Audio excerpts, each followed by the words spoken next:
19 août. Retenez cette date.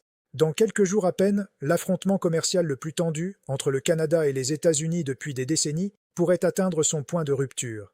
Et cette fois, ce n'est pas seulement Ottawa qui retient son souffle. Washington pourrait bien avoir plus à perdre que prévu dans cette histoire. Depuis des mois, les Canadiens assistent à une sorte de collision au ralenti. Menaces de tarifs, échéances repoussées, prolongations, nouvelles menaces. Mais cette fois, le scénario change de nature, parce que le Canada ne joue plus seulement la défense. En coulisses, plusieurs provinces évoquent ouvertement l'idée de couper l'accès à des ressources dont l'économie américaine ne peut tout simplement pas se passer. Et à la Maison-Blanche, on le sait très bien. Alors comment en est-on arrivé là? Et pourquoi certains des esprits les plus aguerris du commerce international estiment-ils que ce sont les États-Unis qui pourraient ressortir perdants de ce bras de fer? On décortique tout ça ensemble. Abonnez-vous à la Voix des Nations pour ne rien manquer de l'actualité géopolitique et économique qui façonne notre continent.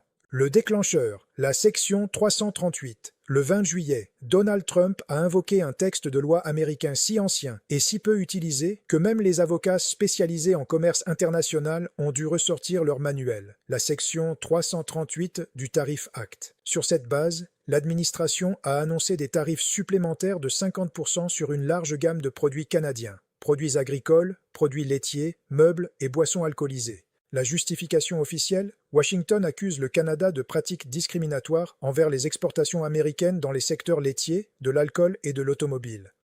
Les chiffres donnent le vertige. On parle de tarifs susceptibles de toucher près de 20 milliards de dollars d'exportations canadiennes chaque année, certaines estimations évoquant même jusqu'à 28 milliards si l'on inclut l'ensemble du nouveau train de mesures. Et tout converge vers une seule date, le 19 août 2026. Sans accord d'ici là, ces tarifs entrent officiellement en vigueur.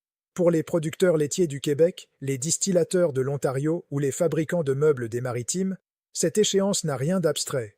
C'est un compte à rebours vers des pertes bien réelles, hausse des coûts, contrats perdus, licenciements possibles. Mais voici ce qu'on entend beaucoup moins du côté américain. Un tarif, ça marche dans les deux sens. Et le Canada détient des cartes qui pourraient nous rendre ce conflit très coûteux, aussi pour les États-Unis. Un conflit qui ne date pas d'hier. Pour comprendre la tension actuelle, il faut se rappeler que ce n'est pas le premier round entre le Canada et l'ère Trump côté tarifs. C'est plutôt un nouveau chapitre d'un même feuilleton.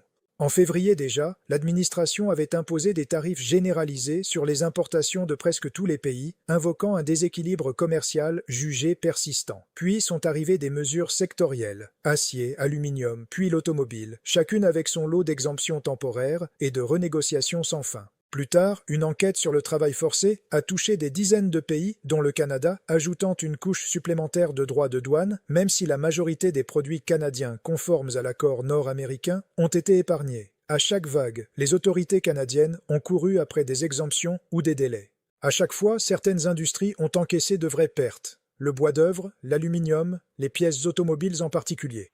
Ce qui change cette fois, c'est l'ampleur et la cible. Un taux de 50%, ce n'est pas symbolique. C'est un niveau pensé pour rendre les produits canadiens tout simplement non compétitifs sur le marché américain. Et contrairement aux tarifs globaux précédents, celui-ci vise directement le Canada, autour de différents anciens sur le lait, l'alcool et l'automobile, des tensions qui existaient bien avant le retour de Trump au pouvoir. Carney hausse le ton.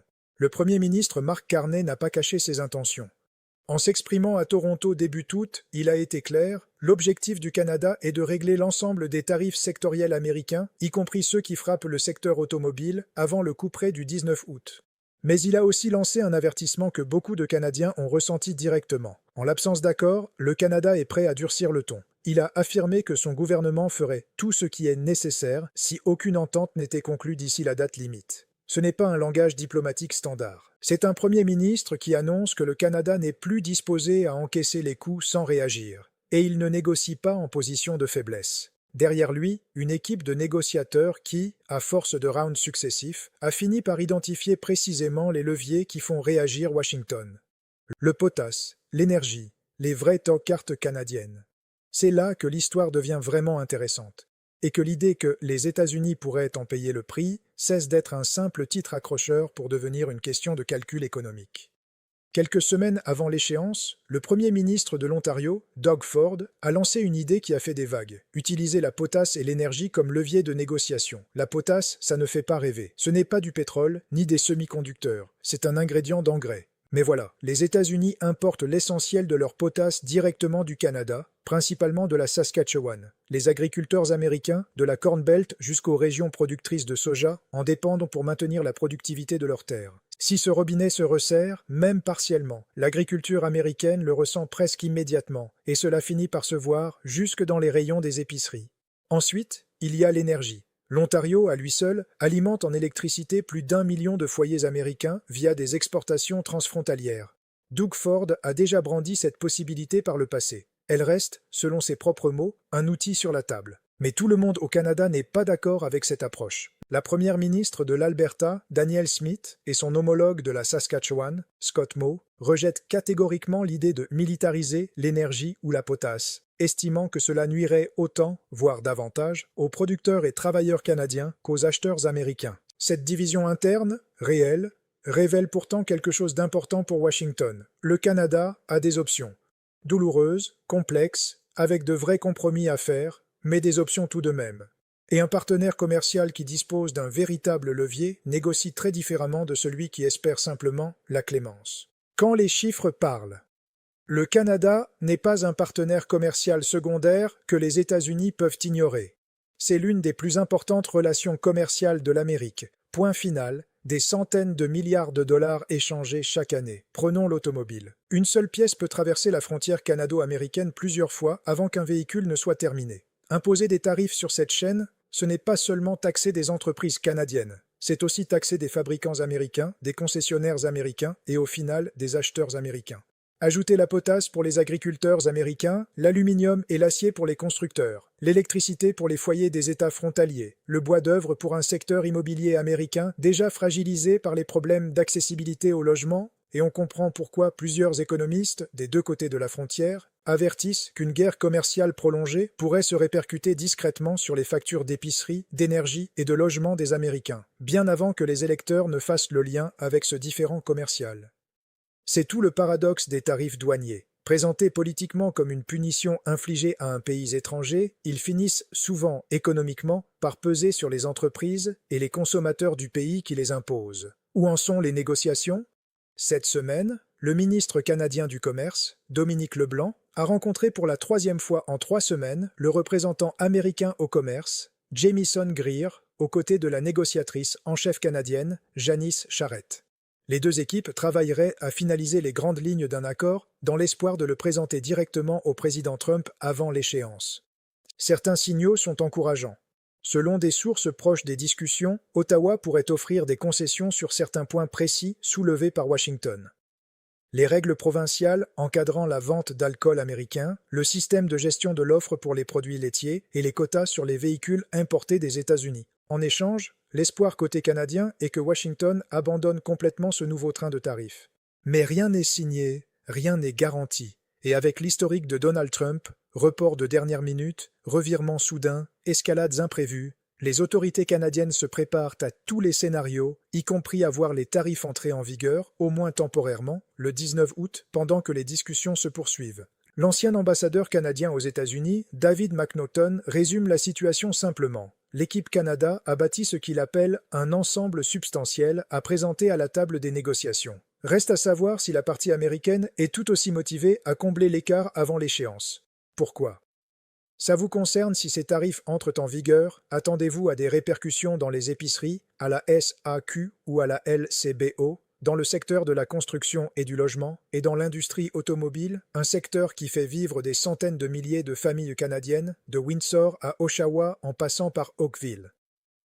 Des coûts de production plus élevés pour les fabricants canadiens se traduisent souvent par des prix plus élevés pour les consommateurs canadiens, même sur des produits qui ne traversent jamais la frontière. Et si le Canada choisit la voie de la riposte, contre tarifs, restrictions énergétiques ou limitation des exportations de potasse, certains travailleurs canadiens ressentiront eux aussi une pression bien réelle. Agriculteurs, travailleurs du secteur énergétique et communautés minières de la Saskatchewan et de l'Ontario seraient en première ligne de toute stratégie de représailles. C'est précisément pourquoi des premiers ministres comme Scott Moe et Danielle Smith appellent à la prudence. C'est la vérité inconfortable des guerres commerciales. Il n'existe presque jamais de scénario où un seul camp encaisse la douleur. Chaque outil de pression dont dispose le Canada a aussi un coût, chez lui.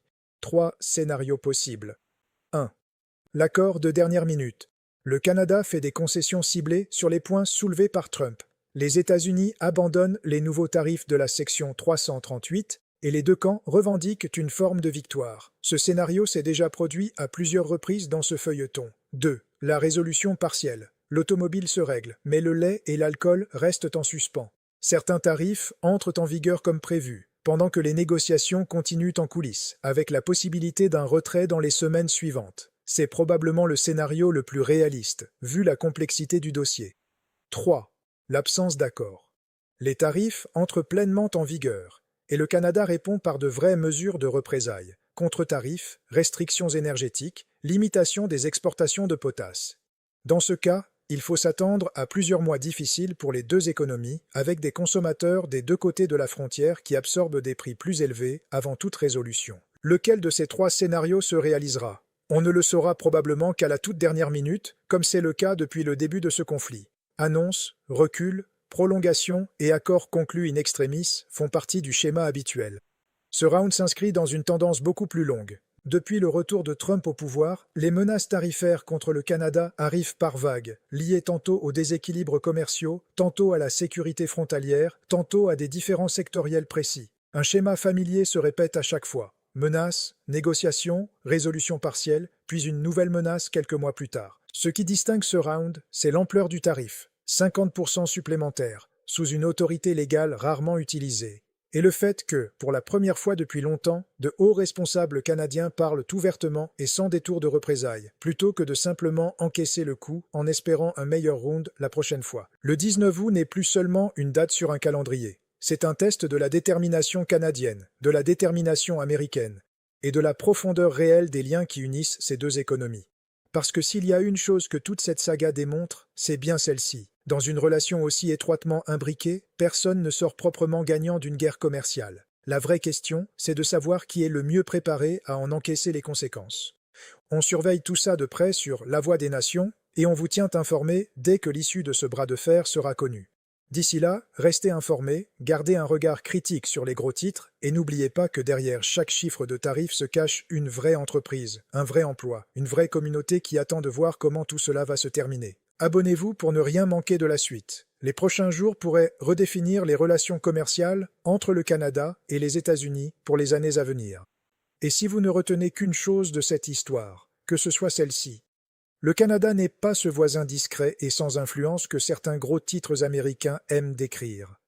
C'est un pays avec un vrai poids économique, un vrai pouvoir de négociation et, comme le montre ce dernier mois, un gouvernement enfin prêt à le dire haut et fort. La Voix des Nations.